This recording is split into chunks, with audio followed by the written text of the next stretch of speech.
अध्याय 5। यह अध्याय अति महत्वपूर्ण है। श्री कृष्ण अर्जुन को समझाते हैं और अर्जुन ध्यान पूर्वक सब कुछ सुनता है। कृष्ण अर्जुन को कर्म योग और कर्म संन्यास की पूर्णतः व्याख्या करते हैं।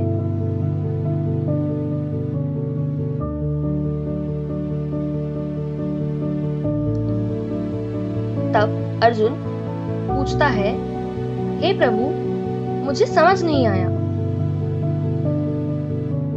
आप एक ओर तो कर्म योग की बात करते हैं और दूसरी ओर कर्म संन्यास की प्रशंसा करते हैं, किंतु मेरे लिए उचित क्या है, कृपया मुझे बताइए। श्री कृष्ण यह सुनते हैं, फिर कहते हैं, मोक्ष प्राप्ति के लिए कर्म योग और कर्म संन्यास दोनों ही सर्वोत्तम है, किंतु मेरा मानना है कि तुम्हारे लिए कर्म योग उच्चतर है।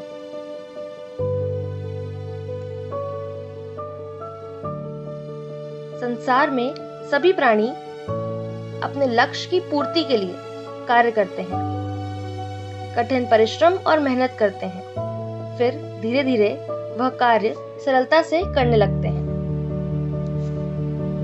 किंतु प्रेम, घृणा, ईर्ष्या, प्रतिशोध आदि जैसी सभी भावनाओं को नष्ट करके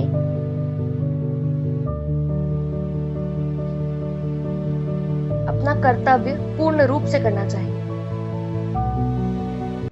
इसी से लक्ष्य की प्राप्ति होगी। मनुष्य अपना हर कर्म अपने मन और शरीर की 5 इंद्रियों के सहायता से करता है।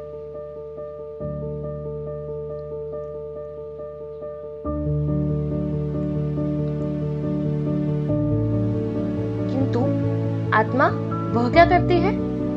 आत्मा का कार्य है जीवन यापन करना। कर्म मनुष्य का शरीर करता है। जो मनुष्य यह सोचते हैं कि यह कर्म वे कर रहे हैं,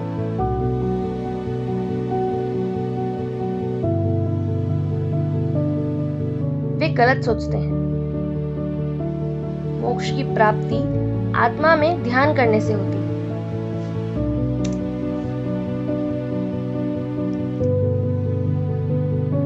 कृष्ण स्पष्ट रूप से समझाने के लिए आगे और कहते हैं,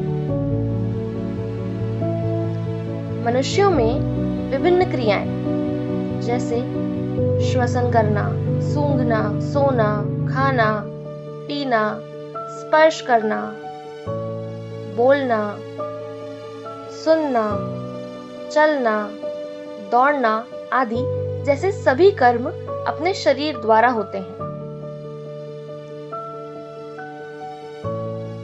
आत्मा का कार्य ये सब नहीं है। आत्मा तो केवल स्थित होती है।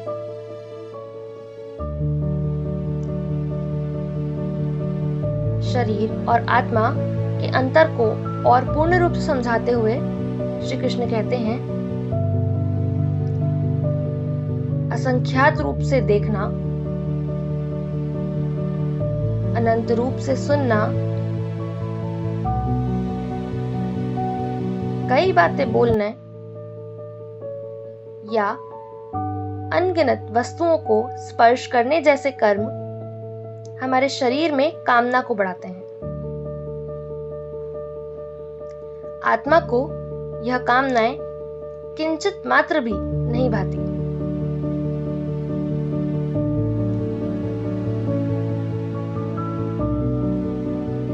यदि मनुष्य अपने सभी कर्मों को संतुलित करे और अपना मन शांत रखे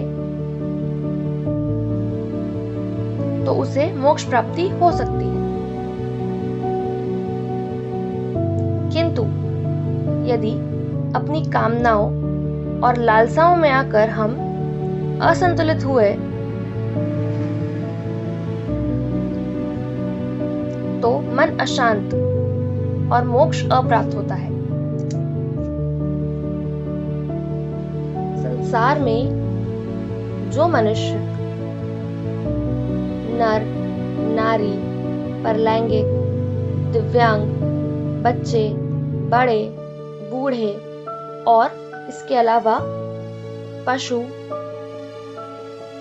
पक्षी, मछली आदि सभी प्रकार के जीव, चाहे वे समझदार हों या मूर्ख हो या कम दिमाग वाले हों, उन सभी में भेद करता है या अपनी दृष्टि से उन्हें असमान रूप से देखता है, उसकी बुद्धि स्थिर नहीं है। उदाहरण के लिए, एक आत्मा मनुष्य में जन्म लेती है, फिर वह पशु में, फिर पक्षी में प्रवेश करती है। इसी प्रकार यह चक्र चलता है। इसीलिए किसी अन्य व्यक्ति या वस्तु पर टिप्पणी करने से पहले स्वयं पर ध्यान दीजिए।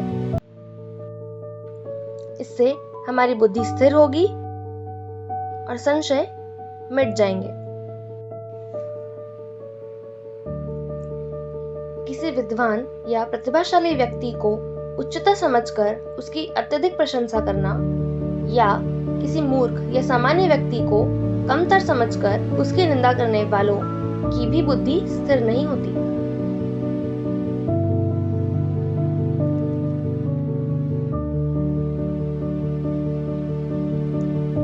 विद्वान, धनी, निर्धन, मूर्ख आदि सभी को समान समझने वाला और वैसा ही समान व्यवहार करने वाला ही स्थिर बुद्धि है।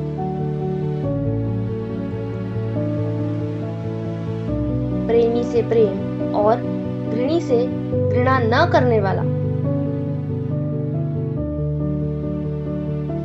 क्रोधी, घृणी, प्रेमी, अप्रेमी सभी को समान समझकर उनके भेद न देखते हुए पहले स्वयं के मन को इन सभी विचारों से दूर कर स्पष्ट और साफ करने वाला ही परम धाम को प्राप्त कर सकता है।